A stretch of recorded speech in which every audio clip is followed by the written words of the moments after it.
The power went out at 3 in the morning, and I woke up sweating in my Phoenix bedroom, wondering if this was finally the night I would cook alive in my own house. My name is Marcus Palmer, and I had been living in Desert Springs HOA community for about 2 years when the rolling blackouts started becoming a regular thing during Arizona summers. The grid just could not handle everyone running their air conditioning at full blast when temperatures hit 115 degrees. I worked from home as a software developer, which meant I needed reliable power to keep my equipment running and my house from turning into an oven. After the fourth blackout in 2 weeks, I made the decision that any reasonable person would make. I bought a generator. Not some tiny portable thing, but a proper Generac unit that could power my essential systems during outages. I had it professionally installed in my backyard, positioned along the side fence line about 15 feet from my house. The installation company assured me it met all local codes and noise ordinances. The generator sat there for 3 weeks before I even needed to use it. Then on a Thursday afternoon in July, the power clicked off again. I fired up the generator, and within minutes my air conditioning was humming along and my computers were back online. I felt like a genius. I felt prepared. I felt like I had outsmarted the failing infrastructure of suburban Arizona. That feeling lasted exactly 5 days. I was at my desk reviewing code when my doorbell rang. Through the peephole, I saw a woman in her late 40s with bleached blonde hair pulled back in a tight ponytail. She wore oversized sunglasses despite standing in my covered entryway, and she clutched a leather-bound folder against her chest like it contained nuclear launch codes. I opened the door. "Can I help you, Mr. Palmer?" Her voice had that particular quality that immediately set my teeth on edge, like nails on a chalkboard wrapped in fake politeness. "That's me. I'm Brenda Fletcher, president of the Desert Springs HOA board." She extended her hand. I shook it briefly. Her grip was limp, but her smile was sharp. "I need to discuss a rather serious matter with you regarding violations of our community standards." "Violations?" I stepped back to let her in, mainly because the heat was pouring into my air-conditioned house. "What violations?" Brenda swept past me into my living room without waiting for a proper invitation. She looked around with obvious judgment at my bachelor pad setup. Pizza boxes from last night sat on the coffee table. My gaming console controllers were scattered on the couch. She pursed her lips. "Your generator," she said, flipping open her folder. "It's creating an unacceptable disturbance for your neighbors. It's only on during power outages, and it meets the noise ordinance. I checked before I had it installed." Meeting city noise ordinances and meeting community standards are 2 entirely different matters, Mr. Palmer. She pulled out a printed document and thrust it at me. Section 12. Paragraph 8 of the Desert Springs HOA covenants clearly states that no permanent structure or mechanical device may be installed without prior written approval from the Architectural Review Committee. I took the paper and scanned it. My stomach sank a little. I didn't know I needed approval. The generator is behind my fence. Ignorance of the rules doesn't exempt you from following them, but that's actually not the primary issue. She pulled out another document. "I've received multiple complaints about exhaust fumes entering neighboring properties. Specifically, the Hendersons next door have reported that generator exhaust is blowing directly into their bedroom windows." I walked to my back window and looked out at my yard. The generator sat along the fence line. The Hendersons' house was next door, and their bedroom window did face my yard.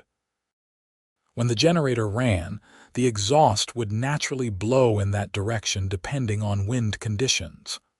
"I didn't realize it was a problem," I said. "They never mentioned anything to me directly." "They shouldn't have to, Mr. Palmer." You should have considered your neighbors before installing such equipment."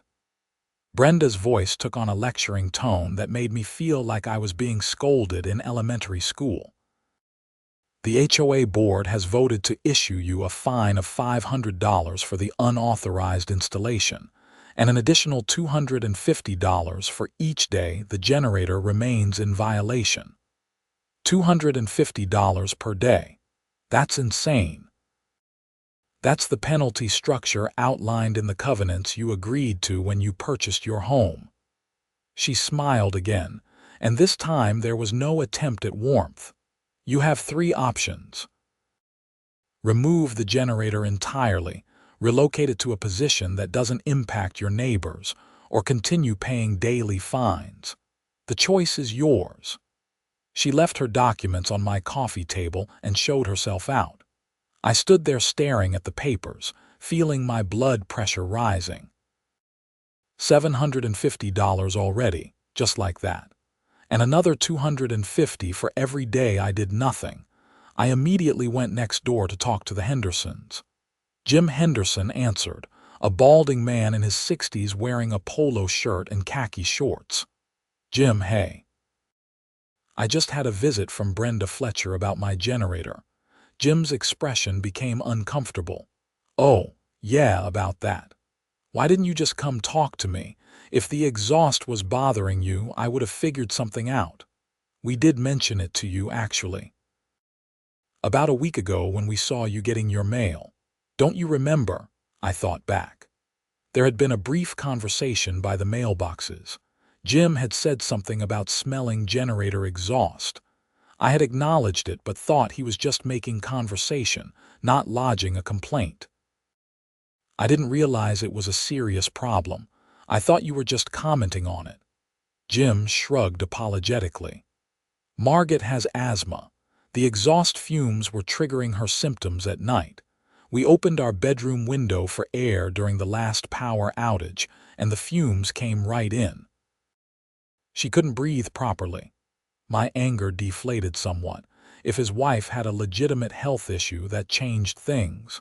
"I'm sorry, I really didn't understand, but going straight to the HOA with fines seems excessive." "We didn't ask for fines, we just wanted the issue addressed." Brenda was the one who insisted on the penalties. Jim looked genuinely uncomfortable. "Between you and me, she tends to escalate things unnecessarily, but she's the HOA president, so she calls the shots." I thanked Jim and went back inside. I spent the next hour researching generator exhaust solutions. The problem was clear enough. My generator's exhaust pipe pointed roughly in the direction of the Hendersons' house. When it ran, the exhaust naturally drifted that way. Moving the entire generator would cost thousands and require a new installation. But redirecting the exhaust was doable. I called the installation company and explained the situation. The technician who answered was sympathetic. "People run into this all the time.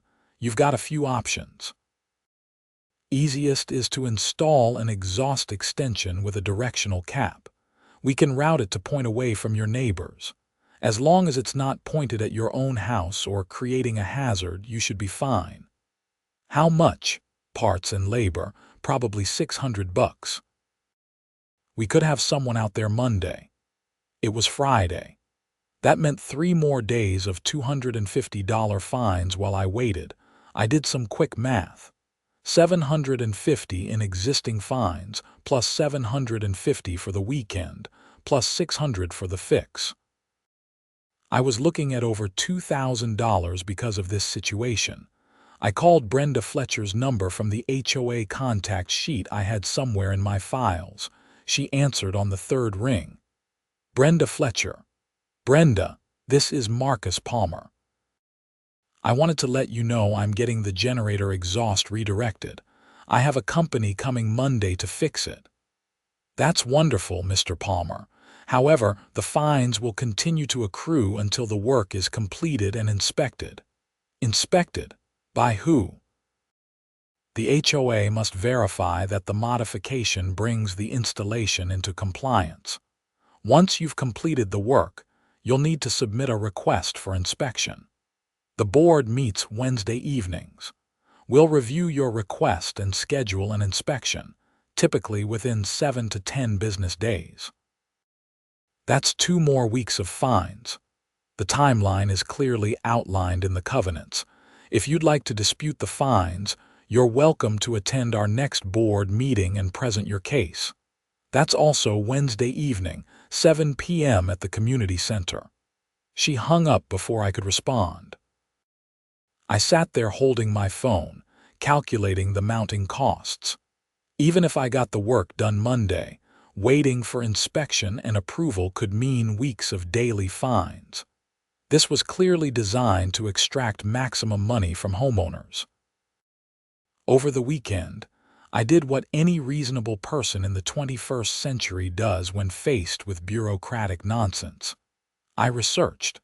I pulled up the full Desert Springs HOA covenants and read every word. I looked up Arizona HOA law. I joined online forums where homeowners shared horror stories about their associations. What I learned was both enlightening and infuriating. HOAs in Arizona had broad authority, but they also had limitations.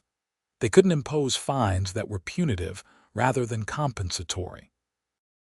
They had to follow their own procedures, and they had to act in good faith. I also learned that Brenda Fletcher had a reputation. On a local neighborhood forum, I found dozens of complaints about her aggressive enforcement tactics.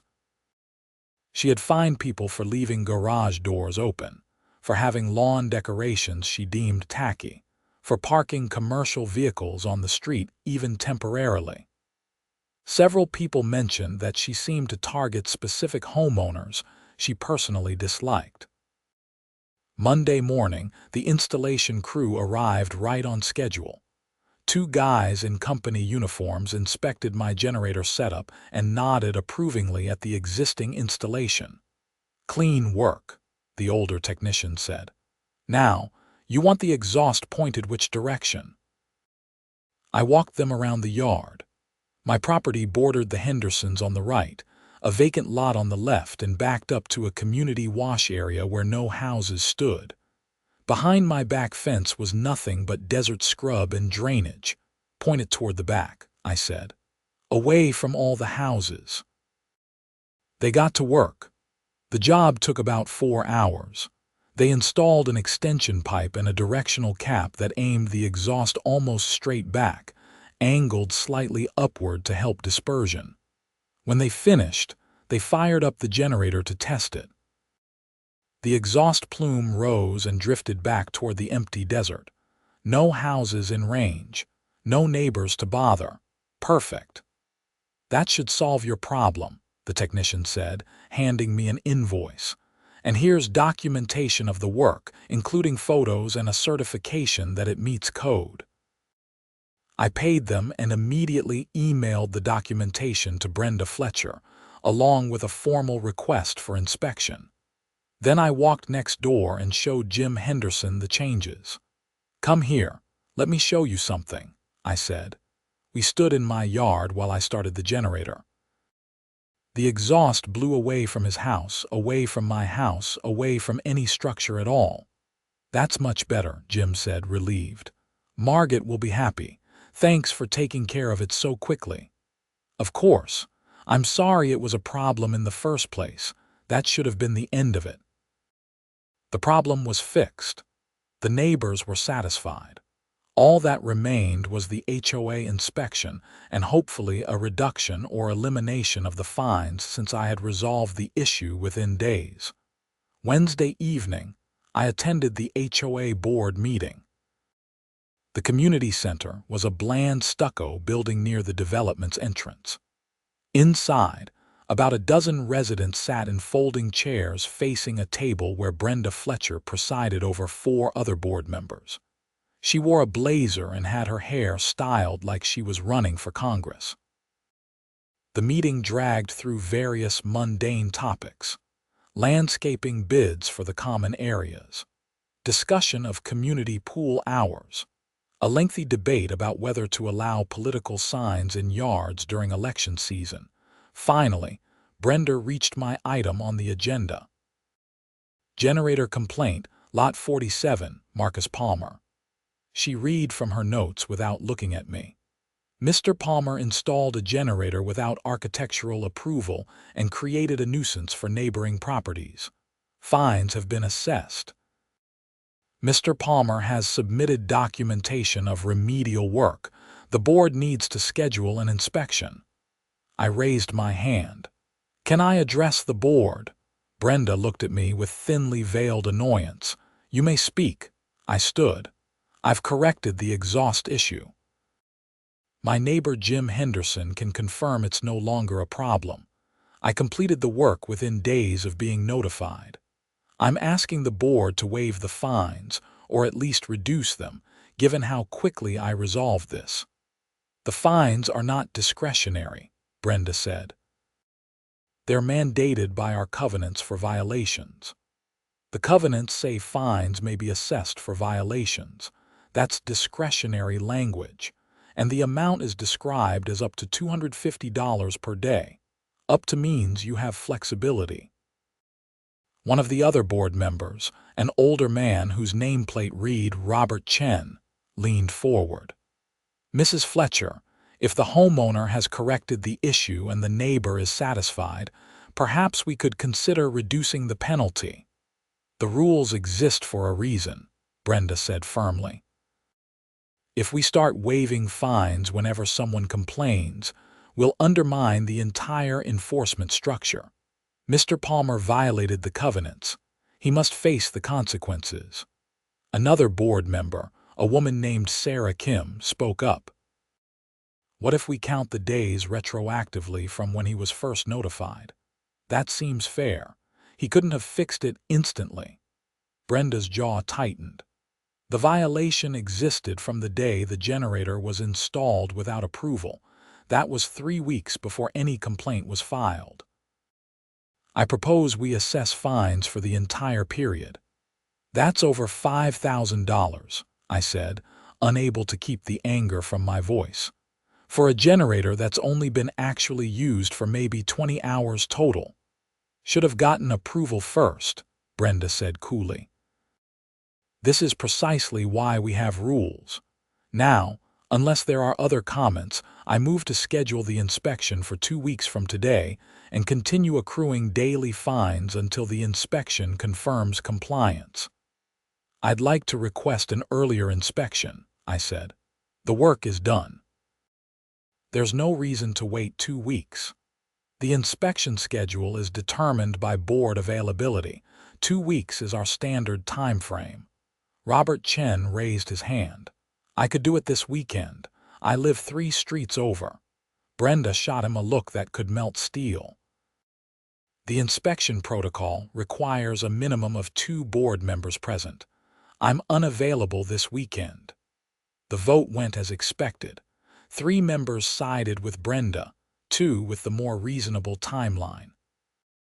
I left the meeting fuming, calculating that I would owe another $3,500 in fines before they even bothered to inspect my fixed generator.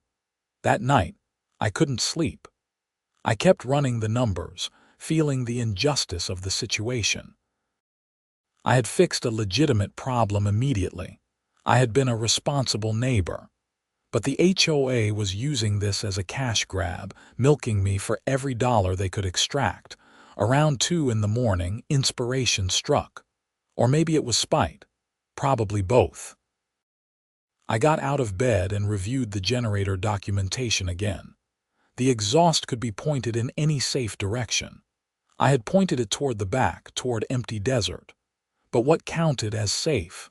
What counted as compliant? I looked at maps of the neighborhood. I looked at property lines. And I looked at addresses. Brenda Fletcher lived 4 houses down from me, on the opposite side of the street.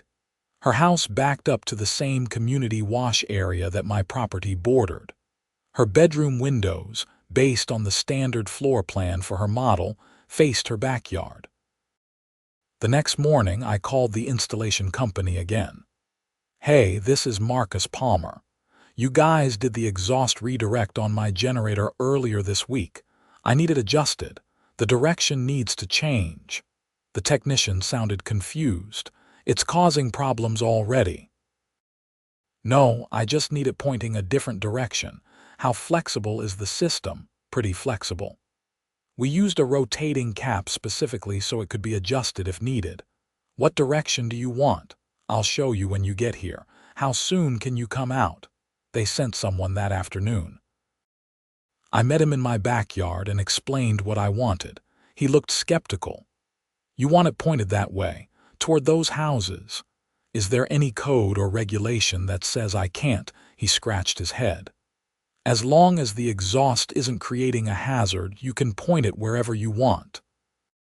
I mean, it seems weird to point it toward occupied structures, but technically there's no rule against it. And those houses are far enough away that it's not a hazard, right? He paced it off, did some rough calculations. Yeah, you're a good 70, 80 yards from the nearest structure that direction. Exhaust will dissipate long before it reaches them. Might notice the smell if the wind is right, but it won't be concentrated. Perfect. Point it that way, angled up at about 30 degrees. He made the adjustment in less than 20 minutes. When he finished, my generator exhaust was now aimed generally toward the back of Brenda Fletcher's house. Not directly at her windows, not close enough to create a genuine hazard, but definitely in her direction. I paid him for the service call and returned inside to wait. The power went out again Friday evening. It was almost like fate was on my side. I fired up the generator and settled in to work. The evening breeze was blowing from my direction toward Brenda's house, which was perfect. Not that I was trying to cause problems, of course. I was simply operating my legally installed, properly configured backup power system during an outage. Saturday morning, my phone rang. Unknown number. I answered. Mr. Palmer, this is Brenda Fletcher. We need to talk about your generator. What about it? The exhaust is blowing toward my property. I could smell it all night last night. Is it causing a hazard? It's causing a nuisance. Interesting. My neighbor used that same word when my exhaust was bothering them. I redirected it, just like you required. It's now pointing away from their windows. Silence on the line. I could practically hear her brain working, trying to find the angle to attack this from. You deliberately pointed it toward my house. I pointed it toward vacant desert area in a safe direction that doesn't impact my immediate neighbors. The fact that your house is located in the general direction of safe exhaust dispersion isn't really my problem. This is retaliation and harassment. No, this is compliance. You insisted I redirect the exhaust away from the Hendersons' windows. I did that. You never specified where it should point instead, just where it shouldn't. I chose a direction that meets all safety codes and regulations. I'm reporting this to the board. This is unacceptable. Feel free. I'll see you at the inspection in 2 weeks. She hung up. I smiled for the first time in days. The weekend passed. The power came back on, so the generator shut off automatically. Monday morning, I received an email from Brenda Fletcher marked urgent. Mr. Palmer, the HOA board has voted to require you to redirect your generator exhaust immediately. The current configuration is unacceptable and constitutes harassment of board members. Failure to comply will result in additional fines. I replied within minutes. Dear Mrs. Fletcher, please provide specific documentation of which code, regulation, or covenant the current configuration violates. My generator exhaust is pointed in a safe direction that does not create hazards for any neighboring property. Unless you can cite a specific rule requiring a different configuration, I respectfully decline to make changes. Her response came back in less than an hour. Section 18 of the covenants prohibits activities that constitute nuisances to other homeowners. Your generator exhaust constitutes such a nuisance. I had expected this. I had read Section 18 very carefully over the weekend. Section 18 requires that nuisances be substantial and measurable. Odor alone does not constitute a nuisance unless it reaches hazardous levels. My generator exhaust disperses well below hazardous concentrations by the time it reaches any occupied structure. If you believe otherwise, please provide air quality measurements demonstrating hazardous conditions. Additionally, Section 18 requires equal enforcement. If my generator exhaust constitutes a nuisance to you at 80 yards distance, then it definitely constituted a nuisance to the Hendersons at 15 yards. I'm simply asking for the same tolerance you expect for yourself. This time, the response took several hours. The board has scheduled an emergency meeting for Wednesday evening to address your continued violations and hostile behavior toward HOA leadership. Your attendance is mandatory.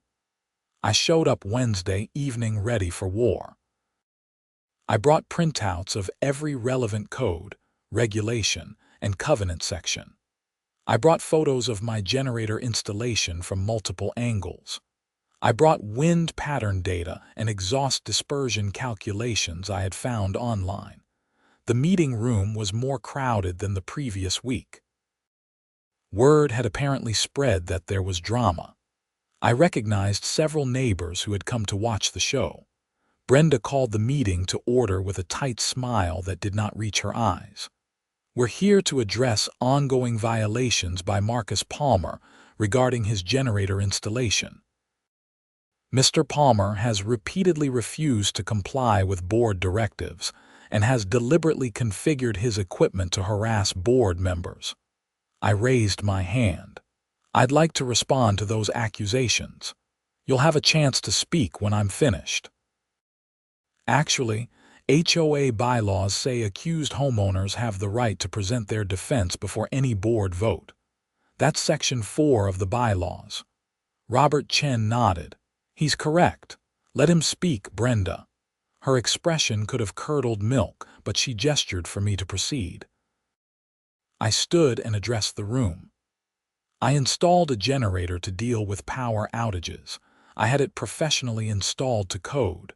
I was initially unaware that HOA approval was required, which was my mistake. When informed that the exhaust was bothering my neighbors, I immediately fixed it. I redirected the exhaust within days to point away from their windows. The neighbors are satisfied. The problem is solved. However, I continued, the HOA president has decided that my exhaust should not point in the direction of her house either, despite the fact that her house is much farther away and the exhaust is well below hazardous levels by the time it reaches her property. She's demanding I redirect it again, but she won't specify where. Away from the Hendersons means toward her or toward other houses. There's no direction I can point it that doesn't put some house in the general vicinity. I pulled out my maps and held them up. This is our neighborhood. My property is here. Houses surround me on all sides except directly behind, where there's a wash. I pointed the exhaust toward the wash, angled upward for maximum dispersion. That's the safest possible direction. If that's unacceptable, I need specific written guidance on where exactly the exhaust should point. Sarah Kim spoke up. This seems straightforward. The homeowner fixed the problem. The neighbors are happy. Why are we continuing to penalize him? Because he's deliberately targeting me. Brenda's voice rose. He pointed that exhaust at my house out of spite. I pointed it away from the house I was told it was bothering, I said calmly. The geometry of the neighborhood means it now points generally in your direction. That's not spite, that's physics. Another board member, a quiet man named David Ortiz, raised his hand. Mrs. Fletcher, do you have any measurements showing that the exhaust creates hazardous conditions at your property? I shouldn't need measurements. I can smell it. But smell alone isn't a violation, Robert Chen said, flipping through papers. Section 18 requires substantial impact. If we're going to fine him, we need to demonstrate actual harm. The meeting devolved into argument. Brenda insisted I was harassing her. Half the board thought she was overreaching. The assembled neighbors started taking sides, some supporting me, others siding with Brenda. Finally, David Ortiz made a motion. I move that we conduct the compliance inspection this weekend, and provided the installation meets all safety requirements, we reduce the fines to just the initial $500 for failure to get pre-approval.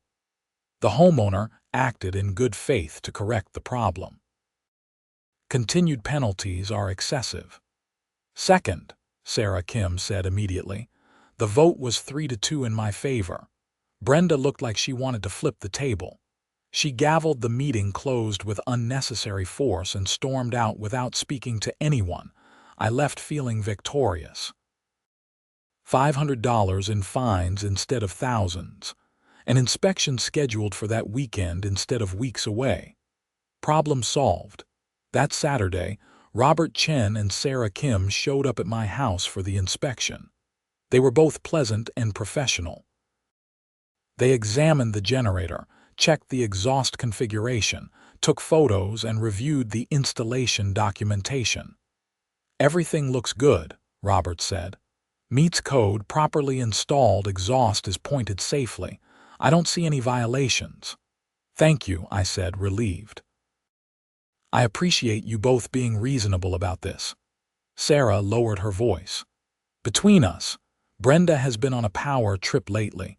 She's angry because the board is starting to push back on her more aggressive enforcement tactics. Your generator situation became personal for her. I noticed. Just be careful, Robert added. She holds grudges. She'll look for any excuse to come after you again. They left, and I assumed the nightmare was over. I received official notification the following week that the inspection had passed, and my fines were reduced to $500, which I paid immediately. The generator issue was closed. For about a month, everything was quiet. Summer temperatures continued to punish Phoenix, and my generator earned its keep during regular power outages. It ran flawlessly, the exhaust dispersed harmlessly, and no one complained. Then the letters started. The first was a violation notice for my front yard landscaping. According to the HOA, my decorative rocks were not an approved type. They needed to be replaced with approved materials within 30 days or face fines. I looked at my rocks. They were standard desert landscaping rocks, identical to what half my neighbors had. I took photos of similar rocks in other yards and submitted an appeal. The appeal was denied. Only my rocks were a violation.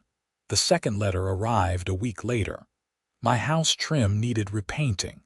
The color had faded and was no longer within the approved palette. 30 days to repaint or face fines. I had my house painted 2 years ago when I first moved in. The color was approved then. Nothing had changed. But sure enough, the letter cited specific color codes and claimed my trim was now non-compliant. The third letter came 3 days after that.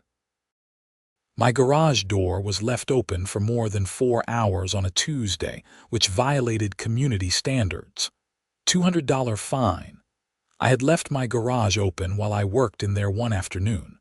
Plenty of neighbors left their garages open. Only I got fined. The pattern was obvious. Brenda was systematically targeting me for any possible violation, no matter how minor or inconsistently enforced. This was retaliation, and it was petty. I started documenting everything. I photographed other yards with similar rocks. I photographed other houses with similar paint. I photographed neighbors' open garages and noted the dates and times. I collected evidence of selective enforcement. Then I consulted with a lawyer. Attorney Michael Brennan specialized in HOA disputes. His office was in Scottsdale, and his reviews online suggested he enjoyed taking on overreaching associations. I brought him my entire file of documents, fines, letters, and photos. He reviewed everything with interest. This is pretty clear-cut retaliation. The selective enforcement is obvious. You've got a good case. What are my options? You can file a complaint with the Arizona Department of Real Estate. They oversee HOAs and can investigate misconduct. You can also sue the HOA for harassment and selective enforcement. Given the documented pattern here, you would likely win. How much would a lawsuit cost? Several thousand in legal fees, potentially more if it goes to trial. But if you win, the HOA pays your fees, and you could recover damages for the harassment. I thought about it. Spending thousands to fight this seemed insane, but letting Brenda bully me indefinitely seemed worse. Let's start with the Department of Real Estate complaint. If that doesn't work, we'll consider a lawsuit. Michael helped me file a detailed complaint with supporting documentation. The complaint outlined the generator situation, the subsequent retaliation, and the pattern of selective enforcement. It took about 2 weeks for the department to respond. They opened an investigation. I received a letter informing me that the Arizona Department of Real Estate was reviewing my complaint and would be contacting the Desert Springs HOA for their records and responses. The investigation could take several months. In the meantime, the petty violations continued. I got dinged for parking my car on the street overnight, even though there was no rule against it. I got cited for having a package visible on my porch for more than 24 hours. Every possible nitpick became a violation notice with accompanying fines. I appealed every single one with documentation showing the selective enforcement. Other board members started noticing the pattern too. At the next monthly meeting, Robert Chen confronted Brenda directly. Why is Lot 47 getting violation notices for things we don't cite other homeowners for? He asked, reading from a list. I'm citing violations I observe, Brenda said defensively. If other homeowners are in violation, they should be cited too. But they're not. Only Mr. Palmer is getting these notices. It looks like targeted harassment. I'm doing my job as HOA president. If you have a problem with that, perhaps you should run for the position yourself. The tension in the board was becoming obvious. Sarah Kim and David Ortiz started voting against Brenda's enforcement actions regularly. The board was splitting into factions. Then, the Department of Real Estate investigator showed up. Her name was Patricia Morrison, and she was a no-nonsense woman in her 50s who showed up at my door one afternoon with a briefcase and credentials. Mr. Palmer, I'm investigating your complaint against the Desert Springs HOA. Do you have time to walk me through the situation? I invited her in and spent an hour detailing everything. The generator, the fines, the retaliation, the pattern of selective enforcement. She took notes and asked detailed questions. Has anyone from the HOA threatened you directly? Not in so many words, but the intent is clear. The HOA president is trying to punish me for challenging her. Have you experienced any other forms of harassment? Phone calls, confrontations, anything like that? Just the constant violation notices. It's exhausting. I feel like I can't do anything without getting fined. Patricia nodded. I'll be interviewing the board members and reviewing HOA records. If we find evidence of misconduct, we can impose penalties on the association and require policy changes.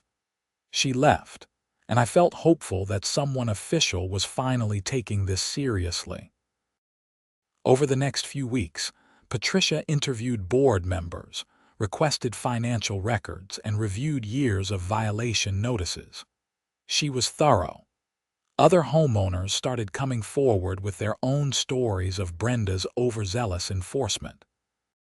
What Patricia discovered was worse than I had imagined.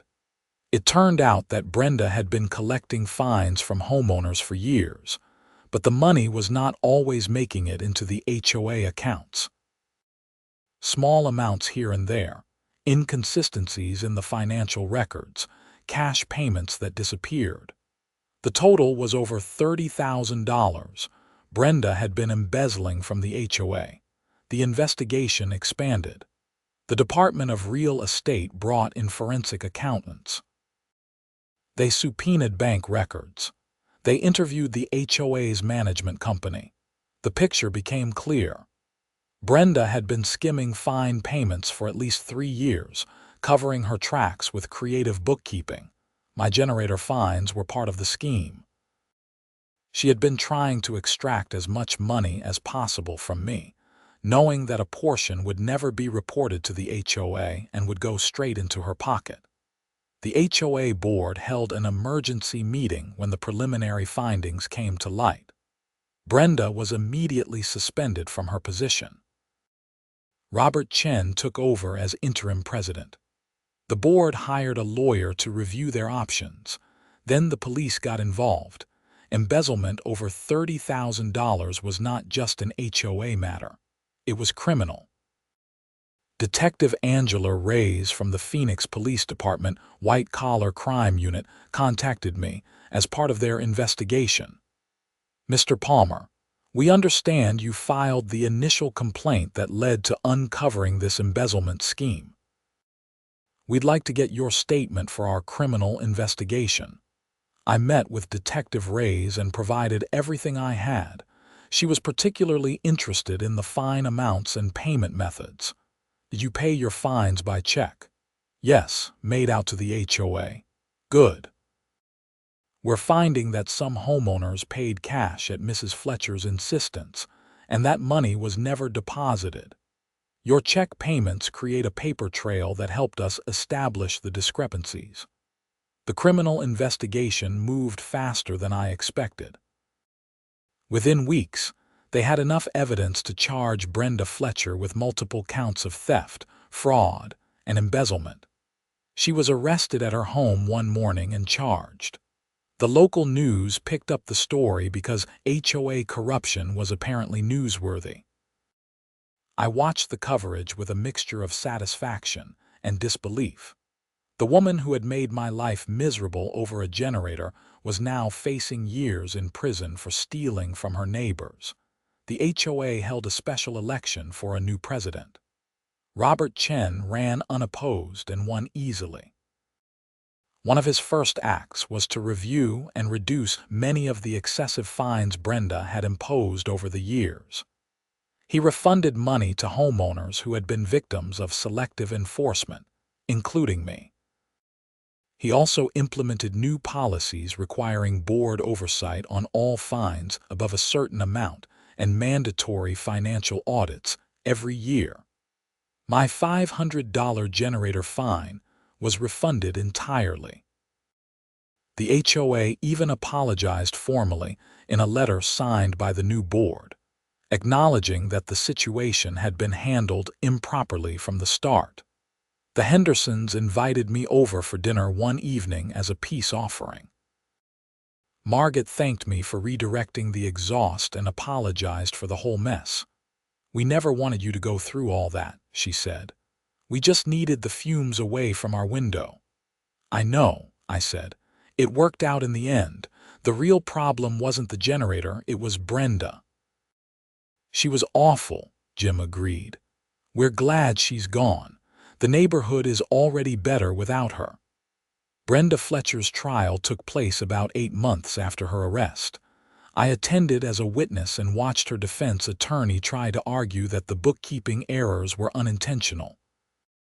The prosecution demolished that argument with evidence of cash withdrawals, luxury purchases, and deliberate falsification of records. The jury found her guilty on all counts. The judge sentenced her to 4 years in prison and ordered her to pay full restitution to the HOA and affected homeowners.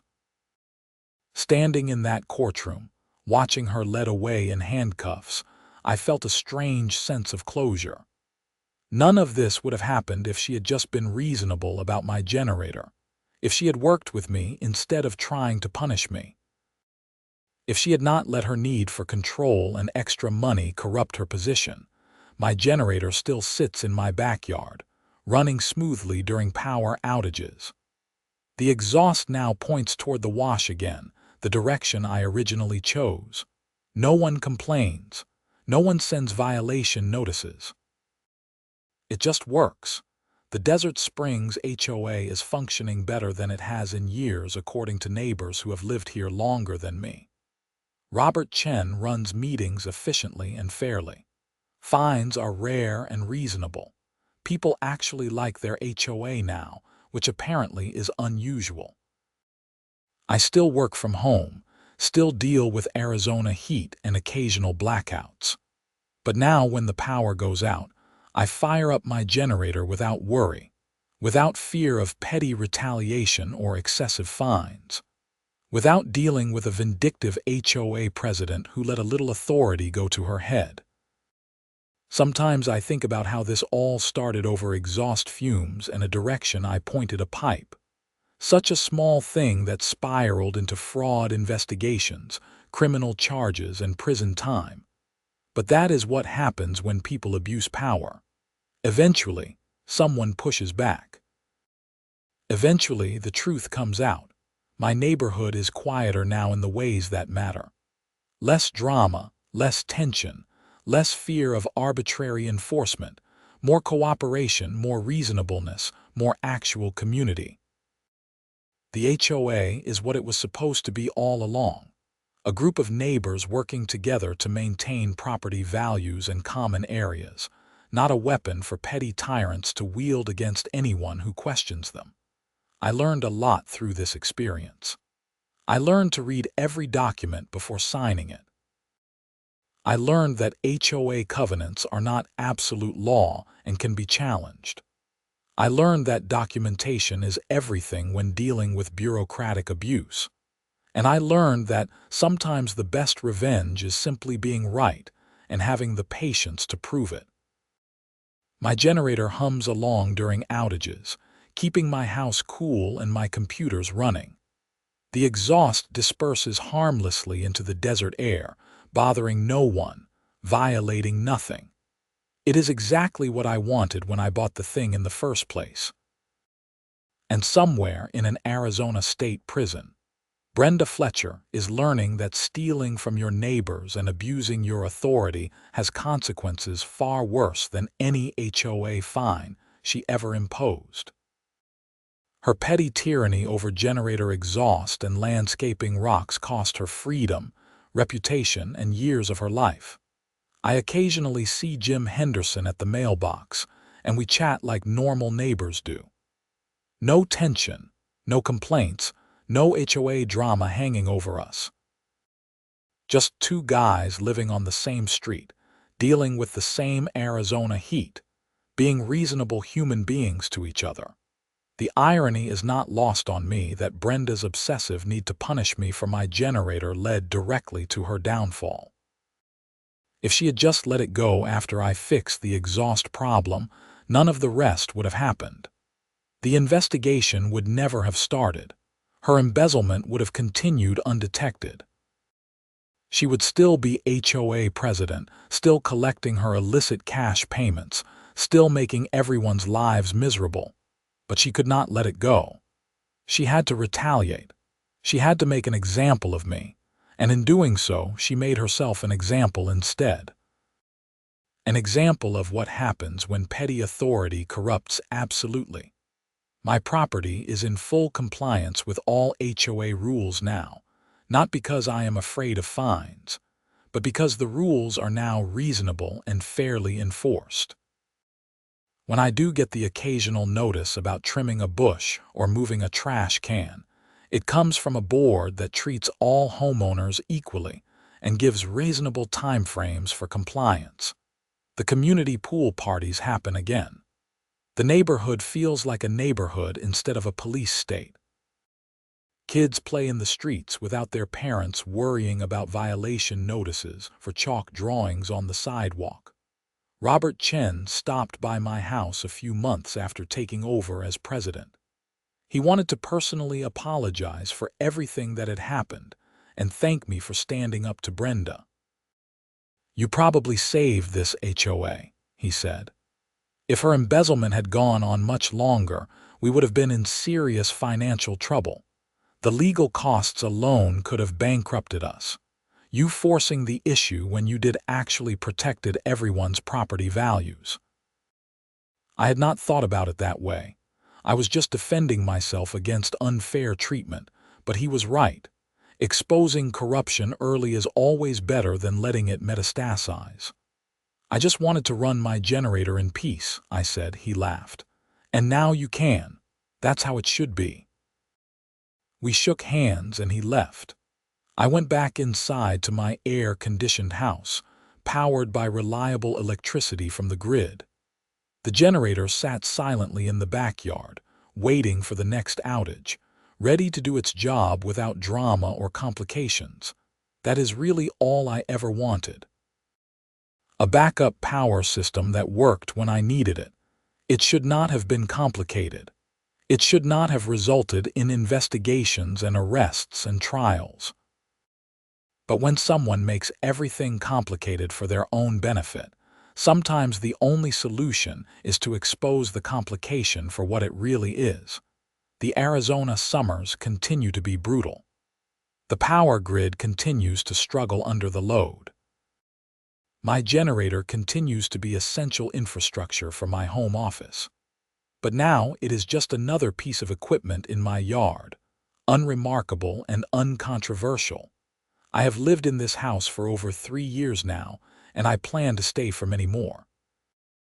The neighborhood is good, the location is convenient, and the HOA is finally functional. My generator paid for itself many times over, not just in backup power, but in teaching me valuable lessons about standing up for myself and documenting everything. Every time I hear it start up during an outage, I remember the whole saga. The fines, the retaliation, the investigation, the trial. And I smile, because my generator exhaust is pointed exactly where it should be, away from everyone's windows, dispersing harmlessly into the desert night. No one complains, because there is nothing to complain about. That is how it should have been from the beginning. That is how it is now. And that is how it will stay, because the person who made unreasonable demands and then escalated minor issues into major confrontations is no longer in a position to bother anyone. My generator and I won. Common sense and fairness won. The neighborhood won. Justice, delayed but determined, eventually prevailed. And all because I refused to accept that pointing an exhaust pipe in a safe direction was somehow grounds for thousands of dollars in fines. Sometimes standing your ground on principle costs time and stress and money. But sometimes it is worth it, not just for yourself but for everyone else who would have been the next target if you had not pushed back. I was not trying to be a hero. I was just trying to keep my house cool during power outages. But in the process, I helped expose a corrupt HOA president and gave my neighborhood back to the people who actually live here. The generator was just the beginning. The exhaust redirection was just a symptom. The real issue was always power and who gets to wield it and what happens when it gets abused. Now the power flows fairly. The rules apply equally. And my generator exhaust drifts harmlessly away from everyone's windows exactly as it should. Problem solved. Justice served. Story complete.